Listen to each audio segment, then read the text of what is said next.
자, 다음은 의사일정 제7항부터 제40항까지 국회법 일부 개정 법률안 등 32건의 법률안, 1건의 규칙안 및 1건의 청원을 일괄하여 상정합니다.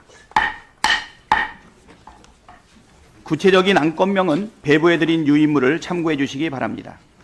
네, 배준영 간사께서 의사진행 발언 신청이 있었습니다.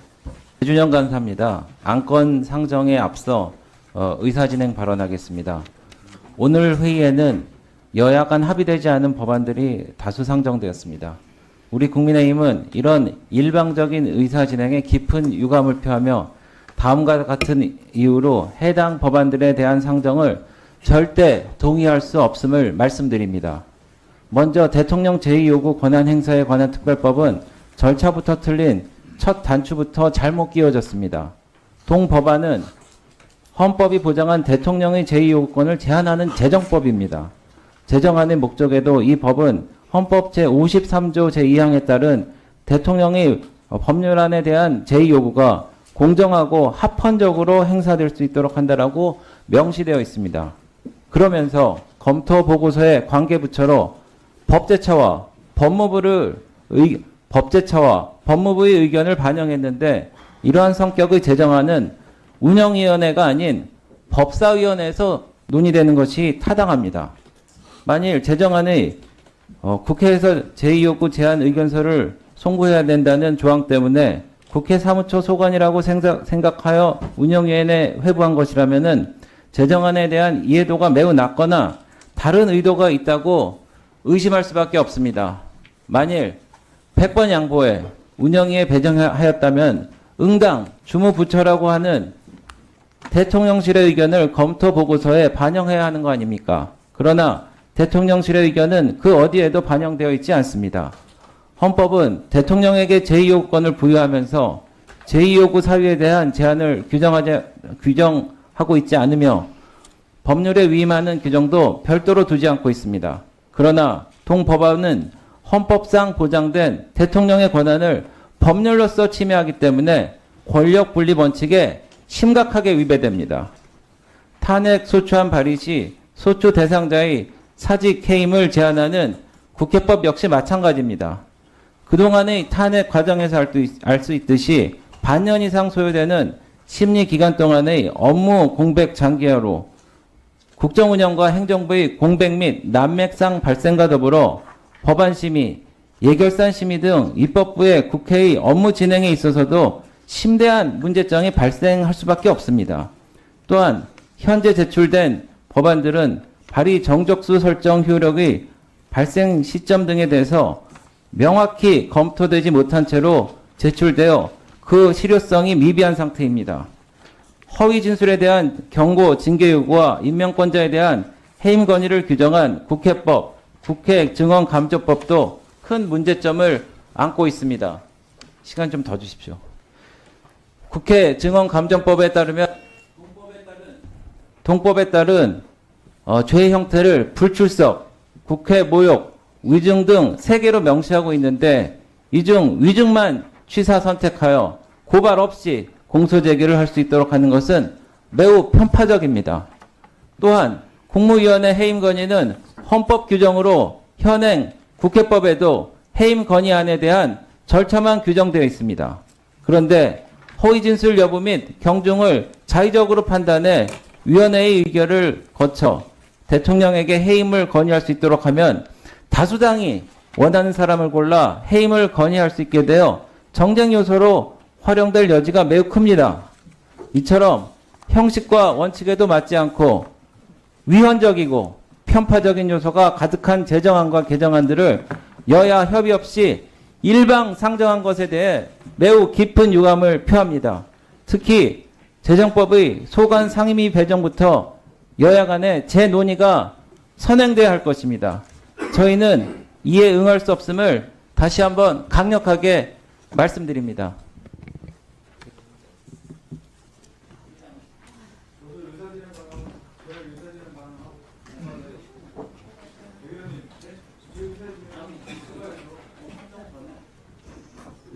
상정은 했고 의사진행 발언해 주세요. 일방적으로 하지 말라면 일방적으로 나가면 어떡합니까?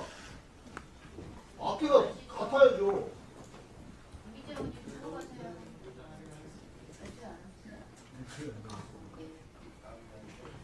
간단히 예.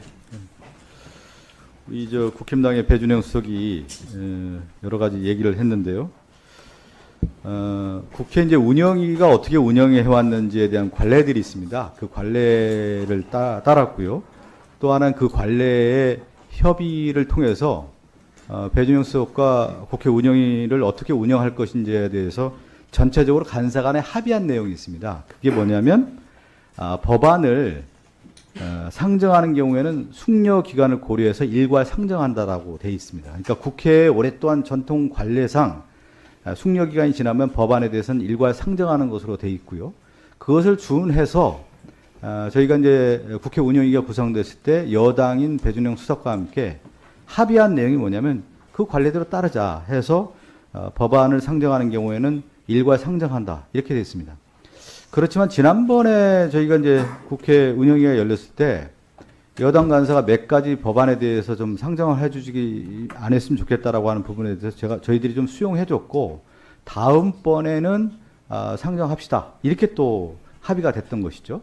그래서 오늘 운영위가 열려서 자연스럽게 나머지 법안 지난번에 올리지 못했던 법안에 대해서 일괄 상정하는 것이 국회 관례고 또 배준영 수석과 저희가 여야 간의 충분한 수기와 합의를 통해서 이뤘다. 그런데 이제 일방적으로 법안에 대한 내용에 대한 관련된 부분에 대해서 부정을 하면서 이 상정 자체가 잘못됐다고 얘기하는 것은 언어 도단이라는 말씀 좀 드리겠고요.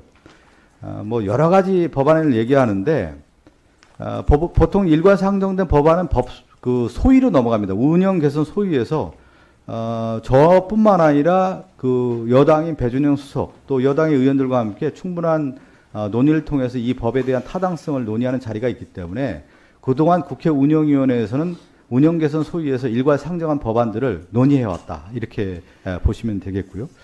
간단히 그 법안 관련된 장황하게 좀 말씀드리는데 대통령의 제2요구 권한 행사에 관한 법률안 같은 경우는 그동안에 대통령과 관련된 제2요구권 그러니까 자신과 자신의 가족과 관련된 부분에 대해서는 누가 대통령이 제2요구권, 거부권을 행사했습니까? 이 부분, 그러니까 견지와 균형의 원리에 맞지 않은 것이죠.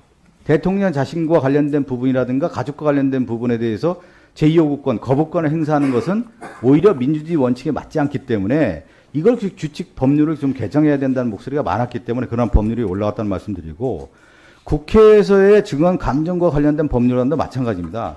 국회에서 많은 증인들이 오는데 이 위증과 관련된 부분이 있고 불출석의 문제 이런 여러 가지가 문제가 있기 때문에 국회 운영 규칙을 좀 바꿀 필요가 있다라는 목소리가 있었기 때문에 이 법안들이 올라온 건데 이것을 상정하고 일괄 상정하고 소위에서 충분한 논의의 장이 마련되어 있다고 하면 거기에서 얘기하면 되는 건데 이 법안 상정 자체를 부인하는 것은 기본적인 민주주의 원리에도 맞지 않고 그동안의 국회 운영위원회의 관례상도 맞지 않고 또 하나가 뭐냐면 제가 여당 간사와 함께 충분한 논의를 통해서 협의를 통해서 해왔다는 점을 저희가 강조드리는 건데 일방적으로 자기 주장하고 듣지 않겠다라는 것은 뭐냐면 귀와 입을 닫겠다는 거 아니겠습니까? 귀를 닫겠다는 태도에 있어서는 저는 여당의 책임지는 그런 모습은 아니다. 이렇게 말씀드리겠습니다. 다시 한번 강조하지만 충분한 논의를 했고 협의를 했다는 말씀드리고 국회 운영의 위원회의 관례를 따랐다. 이렇게 말씀드리겠습니다. 위원회의 관례를 따랐다. 이렇게 말씀드리겠습니다. 네. 예, 윤용근 의원님 의사진행 발언해 주시기 바랍니다. 예, 우리 국민의힘 의원들이 좀 들었으면 하는 내용인데 다들 안 계셔가지고 좀 아쉽고요. 결론부터 좀 먼저 말씀드리겠습니다. 우리 대통령 집무실과 관저 이전에 관한 감사원 결과를 다들 보셨을 것입니다.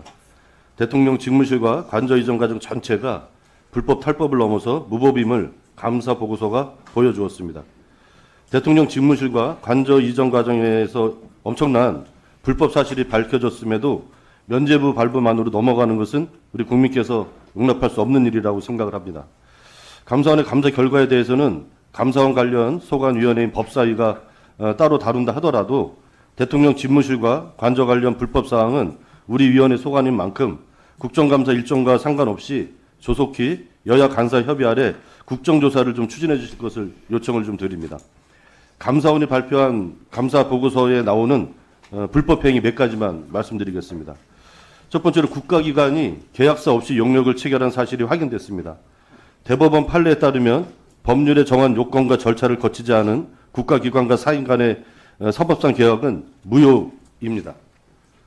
둘째로 제대로 된 입회나 감리도 없이 준공검사조서를 작성했습니다. 대법원 판례에 따르면 허위 공문서 작성과 행사에 해당합니다. 행정안전부 공무원들이야 대통령 비서실에서 시키는 대로 했다 치더라도 대통령 비서실에서 누가 무슨 근거로 허위 공문서 작성과 행사를 지시했는지 반드시 규명해야 한다고 생각합니다. 세 번째로 면허 없이 관급 공사를 진행한 사실도 확인되었습니다. 면허 없이 관급 공사를 따내고 진행한 건설업자를 구속한 사례는 무수히 많습니다. 이처럼 불법 사실이 가득한데 대통령 비서실 등의 사정을 참작하여 넘어가자는 감사원의 감사 결과는 도저히 납득하기 어렵습니다. 국가기관의 모든 행위는 법률에 의해 이루어집니다. 시간이 촉박했다는 대통령 비서실의 변명으로 받아들일 수가 없습니다. 시간이 촉박하고 예산이 부족했으면 이전을 하지 말았어야 하는 것입니다. 불효불급한 사유가 없는데 수많은 법률을 위반하며 이전을 강행한 배경을 반드시 살펴봐야 한다고 생각을 합니다. 최근에 김건희 여사의 총선 공천 개입 의혹이 날마다 불거지고 있습니다. 언론 보도 등이 사실이라면 심각한 헌정 유린이자 국정농단 행위입니다. 대통령 부인, 대통령 친인척의 불법 행위 등은 대통령 비서실의 소관 사항이고 대통령 비서실의 소관 사항은 우리 위원회의 소관 사항입니다. 사실관계가 이렇게 명명백백한데도 우리 위원회가 해야 할 일을 방기하는 것은 직무유기라고 생각합니다. 따라서 대통령 부인의 선거 개입 의혹을 규명하기 위해서라도 국정조사 추진이 반드시 필요하다고 생각합니다. 국정감사 및 조사 등에 관한 법률 제3조 제1항은 국회 제적의원 4분의 1 이상의 요구로 국정의 특정 사안에 관한 국정조사를 실시할 수 있다고 규정되어 있습니다. 이 법률 조항에 근거하여 우리 위원회가 집무실 관저 불법 공사와 김건희 여사 총선 개입에 관한 국정조사를 실시할 수 있도록 여야 간사 간 협의를 지시해 주실 것을 위원장님께 요청드립니다. 네, 이상입니다. 네, 수고하셨습니다.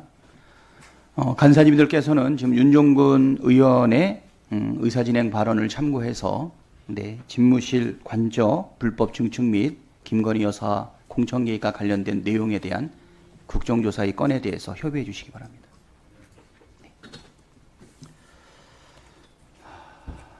자, 아까 법안 등은 아까 일괄해서 상정을 했고요. 구체적인 안건명은 배부해드린 유인물을 참조해 주시기 바랍니다. 제안 설명은 단말기의 자료로 대체하도록 하겠습니다.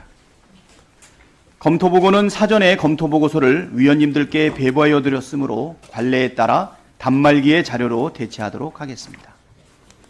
다음은 대체 토론 순서입니다만 그동안 관례에 따라 대체 토론을 생략하되 오늘 상정된 안건에 대하여 의견이 있으신 경우 위원장에게 서면으로 제출해 주시면 향후 심사에 반영될 수 있도록 하겠습니다. 그러면 의사일정 제7항부터 제39항까지 33건의 법률안 등은 국회 운영개선 소위원회로 회부하고 의사일정 제40항은 청원심사 소위원회로 회부하고자 하는데 이의 없으십니까? 이의가 없으므로 가결되었음을 선포합니다.